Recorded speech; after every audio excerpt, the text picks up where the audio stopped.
Plenel est avec nous ce soir. Bonsoir. Bonsoir. Et merci d'avoir accepté cette invitation. Enquêteur emblématique, cofondateur et président du site d'information Mediapart, auteur d'une trentaine d'ouvrages. Vous êtes en Guyane pour quelques jours à l'invitation de Guyane la Première. Qu'est-ce qui vous a poussé à accepter cette invitation? D'abord, une fraternité ultramarine. Je suis un peu de la Martinique. C'est mon pays d'enfance. Vous savez, Justin Cataillé, qui est une figure décédée tragiquement en 62, c'était quelqu'un que connaissait très bien mon père. J'ai accompagné par ma famille les combats qui font qu'il y a aujourd'hui une collectivité territoriale ici. Les combats pour l'autonomie, pour qu'on soit un peu maître chez soi. Il y a un pays qui s'appelle la Guyane, il y a un pays qui s'appelle la Martinique, la Guadeloupe. Eh bien, ils ont droit aussi de gérer leurs propres affaires. Eh bien, ça a été un combat, ça a été dur.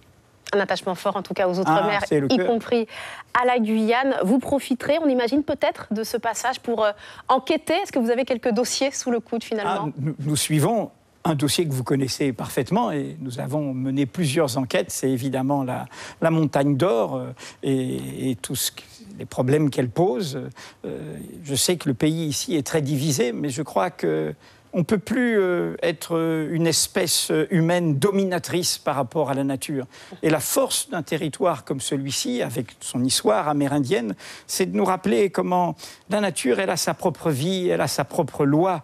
Et nous, on doit arrêter de penser que nous pouvons décider tout à sa place. Dans votre dernier ouvrage, La valeur de l'information, comme dans nombre de vos livres, vous désignez le droit de savoir comme essentiel, fondamental, plus important même que le droit de vote, une conviction qui est à la source de votre engagement d'enquêteur, on imagine, et c'est aussi la mission de Mediapart. Oui, c'est une conviction démocratique au cœur du débat actuel. Vous voyez bien qu'on ne peut pas avoir un seul type, parce qu'il est élu à une présidentielle, qui confisque la volonté de tous. L'histoire des Gilets jaunes, derrière leur diversité, c'est ça. Les gens, dans ce monde compliqué, ils veulent discuter eux-mêmes de leurs propres affaires. Alors là-dedans, il y a une vraie bataille pour nous, journalistes, et c'est pour ça aussi que j'ai accepté cette invitation. On va en parler toute la semaine avec plusieurs rendez-vous. C'est cette question de combattre les rumeurs, combattre les fausses nouvelles, ne pas croire que l'opinion doit nous diriger.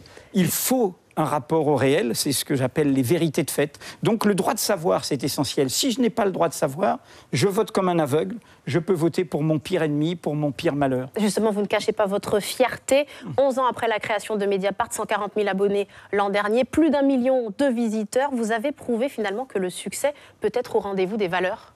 Oui, si on est au rendez-vous de ce à quoi on doit servir, nous, journalistes, l'intérêt du public. Si nos informations sont utiles, si on n'est pas au-dessus d'eux, si on rend compte au public, si on lui permet d'y voir un peu plus clair.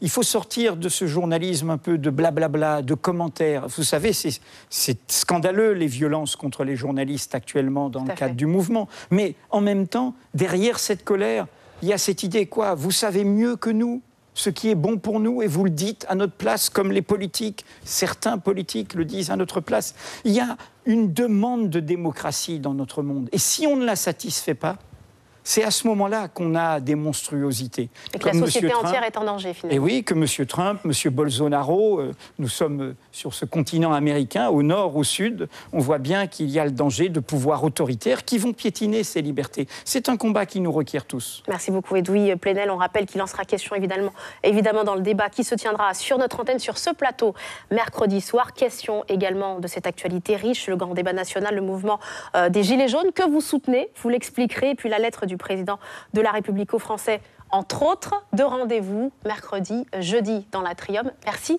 d'être avec nous sur Guyane la Première. Suivez l'info sur Guyane la Première, télé, radio et Internet.